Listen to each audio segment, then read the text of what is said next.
Hey, Zamir, James, obviously you guys kind of carried the load tonight on that last drive, and then Stetson made that play.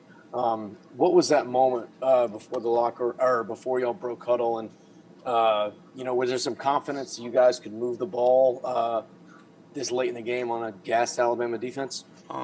Yes, sir.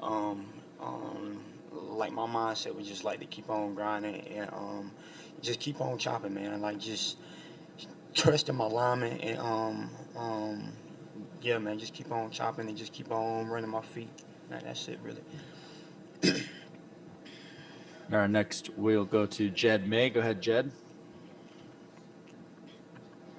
Yeah, Zamir, just following that up, y'all have the ball with 7.5 minutes left or whatever it was. The game's on your shoulders to go close it out with that touchdown. How much did y'all just enjoy that moment of, the game's on our shoulders, we got a chance to go shut this thing down? Um, I personally feel like we was built for it, like through like camp and just like the workouts we've been through and like just all the things like we just grinding for like just everything. Like I said, like the workouts, like camp, man. Like bro, we really work for this, and yeah, man, that's about it. All right, next we'll go to Jake Roos. Go ahead, Jake. Zamir, you came to Georgia, highly ranked guy, came out of the gate dealing with those ACL injuries. I guess just to see everything culminate into this moment, given the path that you've taken to get here, what's the feeling like, and reflecting on your journey, how does it feel to see it in this way? Ah man, shoot, man. I always say just blessed, man. Just blessed for my teammates, man, my coaches, and just being here at this great school, at this great team, man. Like I'm just blessed to be here, man. And I just want to thank my family, my mother. Yeah, man, that's about it. All right, next we'll go to Connor Riley. Go ahead, Connor. Yeah, hey Zamir. I wanted to ask you about Jalen Carter. What's your confidence level when you're running behind him on the goal line? What's it say about him that he's able to block field goals and play in your goal line Man, package? man, he's a root, but like a tree trunk, man. Like he don't move, man. Like the dude is a stud. I mean, huge guy, smart guy, nice guy, man. And he's just a great person and a great player. So, yes, sir. All right, next we'll go to Seth Emerson. Go ahead, Seth. Ask you guys to just identify, if you could think, when the clock hits zero, the celebration. Like, what stands out when you think back? What moment to you stands out during your all's celebration? Um, the one thing that stood out to me was Stetson. Like just seeing him, like just have like all of this pressure on him, and just like all like the crowd noise, and him just going through that, and like just fighting it out, and just seeing him just cry and just yeah, just tears of joy, man. Like it was really priceless, man. Like just seeing him and just seeing all of my teammates just happy, crying, and just yeah, man. Yeah, like it was all great. I loved it. All right, next we'll go to Ken Segura. Go ahead, Ken. If you guys could go back to that fumble and just kind of what was going through your mind as that replay was going on, and just how much of a kind of a pivotal point in the game you thought the game might be that call might be at that point. Right. I feel like we just stayed grounded, like we just, yeah, like I said, we just stayed grounded and just trusted like the process and just knew that we was just gonna do what we do best and just come back from it and just keep on fighting. That's it. All right, we'll take one more question for Zamir. Alan Cole. Go ahead, Alan.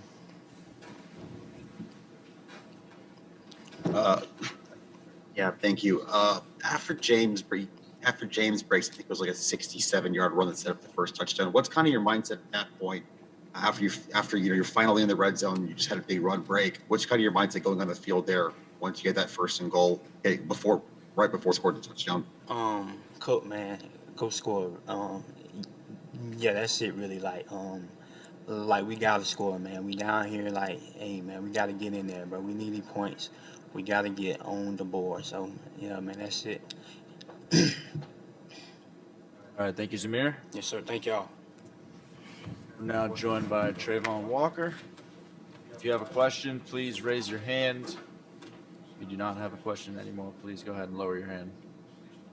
We'll go ahead first with Connor Riley. Go ahead, Connor. Yeah, hey Trayvon, is there any extra significance to this win, given it is against Alabama, a team that has so often been a thorn in your guys' side? Obviously, you can't top winning a national championship, but what does the fact that you beat Alabama in this situation mean to this team? It's just the fact that we won the national championship, we beat Alabama, and we really did it for all the people who doubted us. We worked all year for this, and we knew how good we were. We just had to prove to everybody else. But it really didn't matter what everyone else said. We always came to work. We know how hard we work. All right, next we'll go to Daniel Tortora. Go ahead, Daniel. Trayvon, just what you could say about, this team and just what this environment has been like in this locker room this season. And then secondly, what you would want to say to the last team that won a championship at Georgia, how you want to honor them.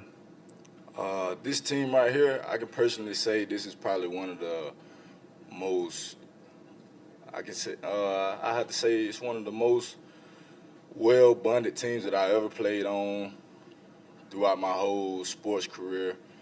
And something that I'll say to the old national championship team, shoot, I really don't even know. I have to say, just go Dogs. It's legendary. It's history in the making. All right, next we'll go to Lainey Higgins. Go ahead, Lainey. Hey there. I don't know how much interaction you have with Stetson on a day-to-day basis, just given that you're on opposite sides of the ball. But, when you're seeing someone like him who really seems like he's the toughest critic on himself of anyone on the team, and I don't know how much you guys pay attention to, the criticism and how often people are questioning what he's doing. But, how cool is it to see him go out and have a game like he did today and just really fight back, even from the mistakes and help you guys get to this mountaintop? Just out of all the adversity that Stetson has fought throughout his whole college career, then lead his team to a national championship, that's pretty big. So I just want to say congratulations, Stetson, man. You really did your thing. You kept your head down. You didn't listen to what the outside said, and we did it. All right, next we'll go to Davis Baker. Go ahead, Davis.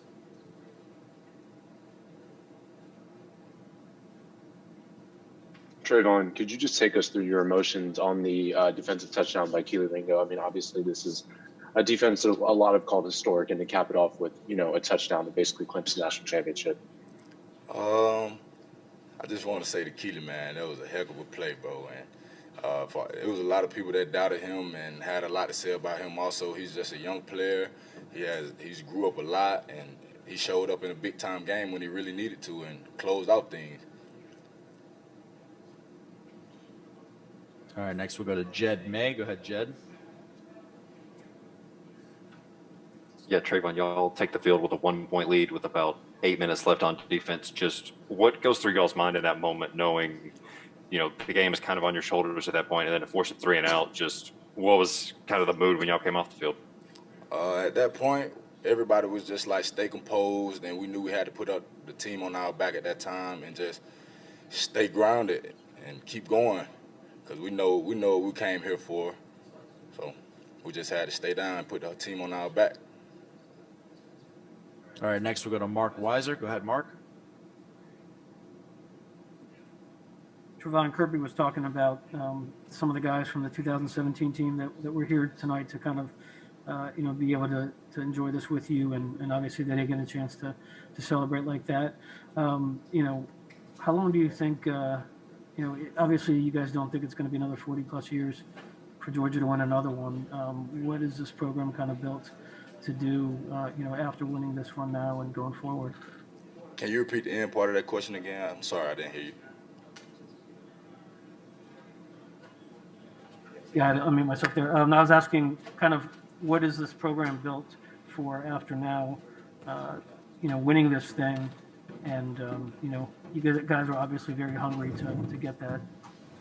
This is a great program. We have some great coaches, and the future it holds a lot of great things for this team, and I'm ready to see it and ready to experience it.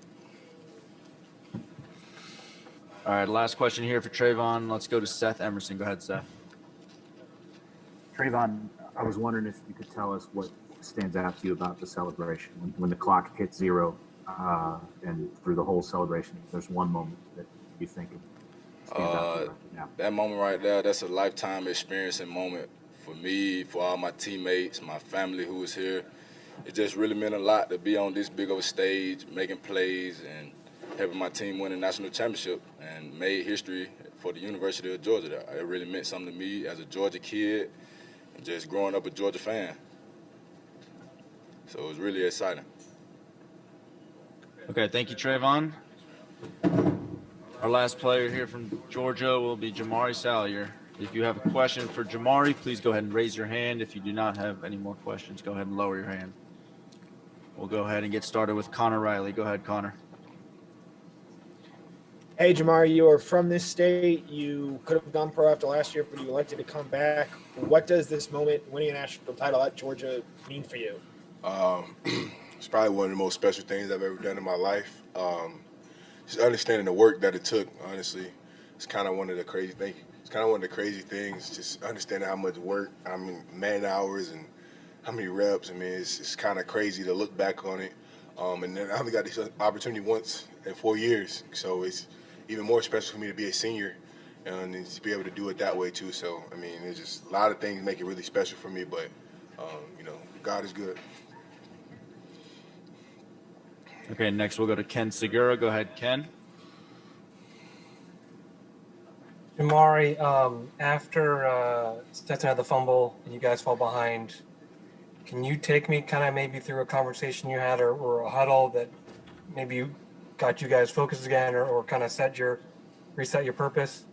We just kind of understood that, we needed to recenter our focus. We understood how big turnovers were in this game, and we understood that, in their previous losses, that they lost the turnover battle, and our losses to them too. We lost the turnover battle, so we just kind of recentered ourselves. Understood that turning over the ball was a no-no in this game if we wanted to be successful, and we just got back on the same page. And us as the offensive line, we wanted to try to take over the game, just kind of to make it easier on Stetson, and we wanted to do that in the second half. So. Next, we'll go to Alan Cole. Go ahead, Alan.